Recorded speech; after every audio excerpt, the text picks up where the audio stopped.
அனைவருக்கும் வணக்கம். நான் ஜோதிடர் தமிழரசன் பேசுகிறேன். இந்த சேனல் ஃபஸ்ட் டைம் பார்க்குறவங்களா இருந்தீங்கன்னா சப்ஸ்கிரைப் பண்ணிக்கோங்க. பெல் பட்டனில் கிளிக் பண்ணிக்கோங்க. ஆளுங்கிற ஆப்ஷன் இருக்கும், அதையும் சூஸ் பண்ணிக்கோங்க. அப்போ தான் நாங்கள் போடுற பதிவுகள் எல்லாமே உங்களை வந்து சேரும்.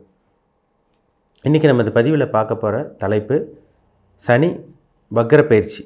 சனி வக்ர பயிற்சி கடகராசி காலபுருஷ தத்துவப்படி 4ஆம் ராசியான கடகராசி நேயர்களுக்கு எப்படி இருக்குன்னு நம்ம பார்க்க போகிறோம்.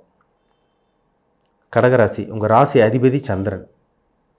சந்திரன் வந்து ஒரு ராசியிலேருந்து இன்னொரு ராசிக்கு போகிறதுக்கு 2.25 நாள் தான் டைம் எடுத்துக்குவார். ஆனால் சனி வந்து இருக்கிறதுல மெதுவான கிரகம், மந்தமான கிரகம், ஒரு ஸ்லோவான கிரகம். ஒரு ராசியிலேருந்து இன்னொரு ராசிக்கு போகிறதுக்கு 2.5 வருஷம் டைம் எடுத்துக்குவார். இருக்கிறதுலே அதிகமாக டைம் எடுக்கிற கிரகம் சனி தான். ரொம்ப லேட்டு டிலேனாலே உங்களுக்கு சனி தான். ரொம்ப ஒரு ஸ்லோவான கிரகம் சனி. டெட் ஸ்லோன்னு சொல்லலாம், மந்தமான கிரகம். ஆனால் சந்திரன் வந்து பாருங்கள் அப்படியே ஆப்போசிட்டு, வேகமாக செயல்படக்கூடிய கிரகம் சந்திரன் தான். பொதுவே கடகராசிக்காரங்க சுறுசுறுப்பாக இருப்பாங்க, வேகமாக செயல்படுவாங்க, பிரயாணங்கள் மேலே விருப்பம் உள்ளவங்களாக இருப்பாங்க, அன்பு பாசத்துக்கு கட்டுப்பட்டவங்களாக இருப்பாங்க, இறக்க குணம் இவங்களுக்கு அதிகமாக இருக்கும். கடகராசி நேயர்களுக்கு ஒரு விஷயத்தை தாங்கிக்கூடிய கெப்பாசிட்டி அவங்களுக்கு இருக்காது, கண் கலங்கிடுவாங்க.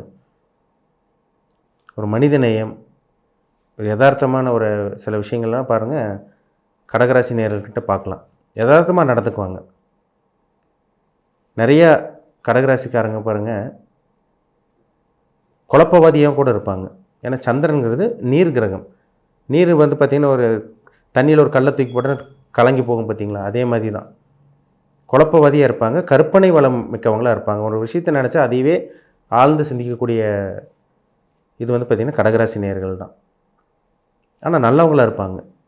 அன்பு பாசம், இறக்க குணம், இறக்கம் அவங்ககிட்ட அதிகமாக இருக்கும்.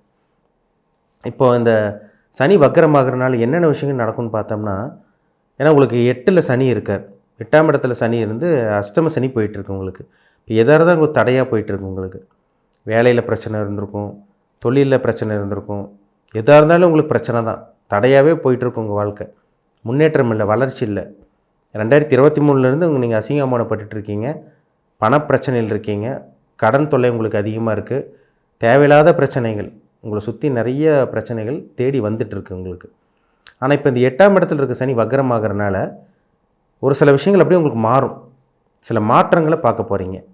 ஏன்னா சனிங்கிறது மெதுவான கிரகம். அப்போ அவர் வக்ரமாகறனால அவர் இயல்புக்கு மாறான சில விஷயங்களை ஏற்படுத்தி கொடுத்துருவார். வக்ரம்னா ஒருத்தர் இப்போ நேராக போயிட்டுருக்காங்க, திடீர்னு ஒரு ரிவர்ஸாக வர்ற மாதிரி இருந்தால் எப்படி இருக்கும்? வேகமாக ஜாகிங்கோ இல்லை வாக்கிங் போயிட்டுருக்காங்க, இப்போ ரிவர்ஸ் வர்ற மாதிரி இருந்தால் எப்படி இருக்கும்? அதுதான் வக்ரம்ங்கிறது. ஒரு ஸ்டெடி இல்லைன்னு அர்த்தம், ஒரு தெளிவு இல்லைன்னு அர்த்தம். அப்போ அந்த வேகமாக உங்களுக்கு செயல்பட ஆரம்பிச்சிருவார் சனி.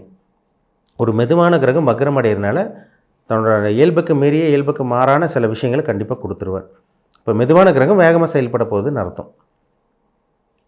அப்போ அது மெதுவான கிரகம் உங்களுக்கு அப்படியே ரிவர்ஸாக செயல்படுறதுனால அந்த பிரச்சனை கொடுத்துட்ருக்க சனி, உங்களுக்கு கஷ்டத்தை கொடுத்துட்ருக்க சனி ஒரு வக்ரம் அடைகிறதுனால பிரச்சனைகளை கம்மியாக போகுது உங்களுக்கு. இந்த 4.5 மாதம், ஜூன் மாதம் 29ஆம் தேதி சனி வக்ரம் அடைவார். உங்களுக்கு நவம்பர் மாதம் 15ஆம் தேதி வரைக்கும் கிட்டத்தட்ட 4.5 மாதம் கடகராசி நேயர்களுக்கு உங்களுக்கு பாசிட்டிவாக தான் உங்களுக்கு இருக்கும். சரிங்களா? சின்ன சின்ன தடைகள் எல்லாம் உங்களுக்கு விலகும். உங்கள் வாழ்க்கையில் சின்ன நல்ல விஷயங்களை பார்க்க போகிறீங்க. இப்போ சனி வக்ரம் அடைகிறது உங்களுக்கு நல்லது தான், பாசிட்டிவ் தான் உங்களுக்கு, கெட்டது கிடையாது, நல்லது தான். இப்போ குரு பயிற்சி உங்களுக்கு சாதகமாக தான் உங்களுக்கு இருக்குது. நடந்த குரு பயிற்சி, அந்த குரு உங்கள் ராசிக்கு 11ஆம் இடத்துல இருக்கார். எங்கே இருக்கார்? ரிஷபராசியில் இருக்கார். அது உங்களுக்கு சாதகம் தான். லாபங்கள் கிடைக்கும். தொழிலில் ஒரு சின்ன வளர்ச்சி உங்களுக்கு இருக்கும். ஆனால் புதுசாக யாரும் தொழில் ஆரம்பிச்சிடாதீங்க. அஷ்டம சனி முடிகிற வரைக்கும் தொழில் ஆரம்பிக்கக்கூடாது, வேலையை மாற்றக்கூடாது, இருக்கிற வேலையை மெயின்டைன் பண்ணிக்கோங்க. சரிங்களா? புதுசாக எந்த ஒரு பிரச்சனையும் உங்களுக்கு இந்த 4.5 மாதம் வராது உங்களுக்கு. ஏன்னா எவ்வளோ கஷ்டத்தை பார்த்துட்டீங்க. 2023 உங்களுக்கு சுத்தமாக சரியில்லை கடகராசி நேயர்களுக்கு. அது பூச நட்சத்திரக்காரங்க, புனர்பூச நட்சத்திரக்காரங்களாம் படாத பாடுபட்டிருப்பீங்க. இந்த வருடம் ஆயில்ய நட்சத்திரக்காரங்க கொஞ்சம் கவனமாக இருக்கணும். சின்ன தடங்கள் வரதான் செய்யும். ஆனால் இந்த 4.5 மாதம் பயன்படுத்திக்கிங்க. இந்த 4.5 மாதம் சின்ன நல்ல விஷயங்களும் உங்கள் வாழ்க்கையில் நடந்துடும். முழுசாக உங்களுக்கு அஷ்டம சனி உங்களுக்கு விலக கிடையாது. அது 2025 உங்களுக்கு மார்ச் கடைசியில் தான் உங்களை விட்டு விலகும்.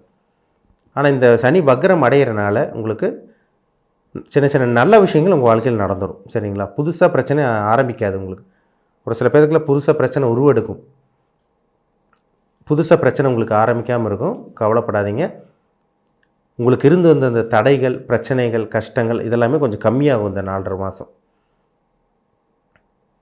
ஏன்னா நிறைய ஏமாந்துருப்பீங்க, அடுத்தவங்க நம்பி ஏமாந்துருப்பீங்க, பணத்தை கொடுத்து ஏமாந்துருப்பீங்க, வேலை வாங்கி தரேன்னு பணம் வாங்கி ஏமாந்துருப்பீங்க. அதை வேலை வாங்கி தரேன்னு பார்த்து பணத்தை கொடுத்து ஏமாந்துருப்பீங்க. அடுத்தவங்களுக்கு பணத்தை கொடுத்து கடகராசினியர்கள்லாம் ஏமாந்து போயிருப்பீங்க. நீங்கள் அடுத்தவங்களுக்கு உதவி செஞ்சு நீங்கள் பணத்தை கொடுத்து ஏமாந்துருப்பீங்க. உங்களோட வாழ்க்கை அப்படியே தான் இருக்கும். அடுத்தவங்க முன்னேறி போயிட்டே இருக்காங்க. உங்களுக்கு வந்து எந்த ஒரு முன்னேற்றம் வளர்ச்சி இல்லை. ஆனால் நல்லவங்களாக இருப்பீங்க. கடகராசி நேர்கள் பார்த்திங்கன்னா நல்லவங்க தான். ஏன்னா சந்திரன் வந்து பார்த்திங்கன்னா ஒரு ஒளி கிரகம்.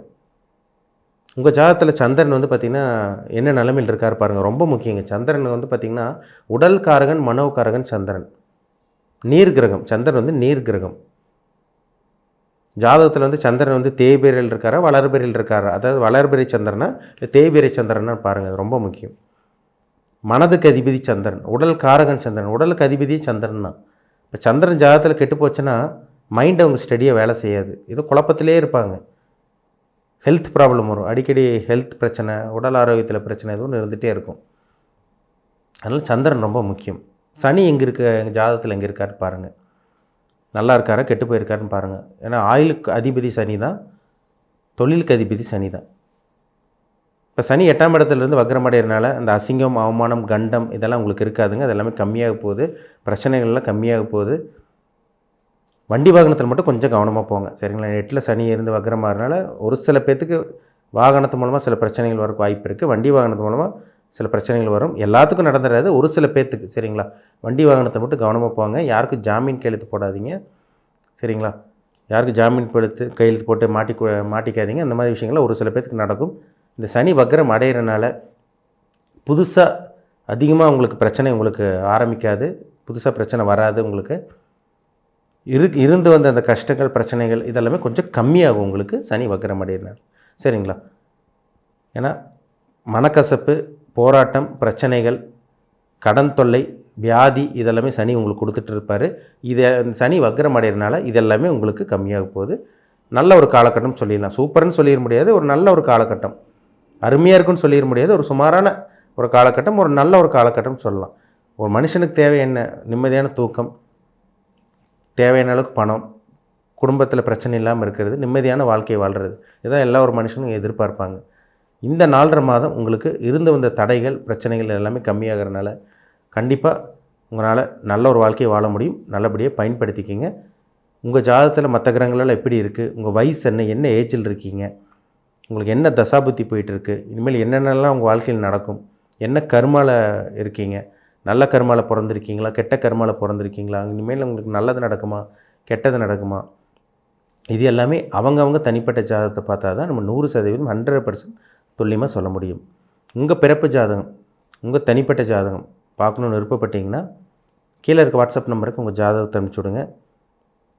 அப்பாயின்மெண்ட் வாங்கிக்கோங்க. உங்கள் தனிப்பட்ட ஜாதகத்தை பார்த்து நம்ம டீப்பாக, தெளிவாக, துல்லியமாக பார்த்து தெரிஞ்சுக்கலாம்.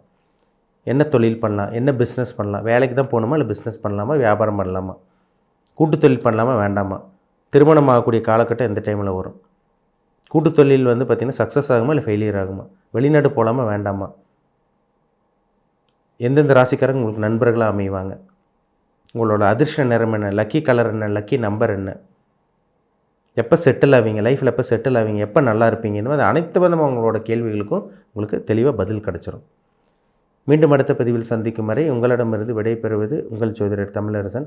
இந்த சேனல் பிடிச்சிருந்தால் உங்கள் நண்பருக்கு, உறவினருக்கும் ஷேர் பண்ணுங்கள், லைக் பண்ணுங்கள், சப்ஸ்கிரைப் பண்ணுங்கள், பெல் பட்டனை கிளிக் பண்ணிக்கோங்க. ஆளுங்கிற ஆப்ஷன் இருக்கும், அதையும் சூஸ் பண்ணிக்கோங்க. அப்போ தான் நாங்கள் போடுற பதிவுகள் எல்லாமே உங்களை வந்து சேரும்.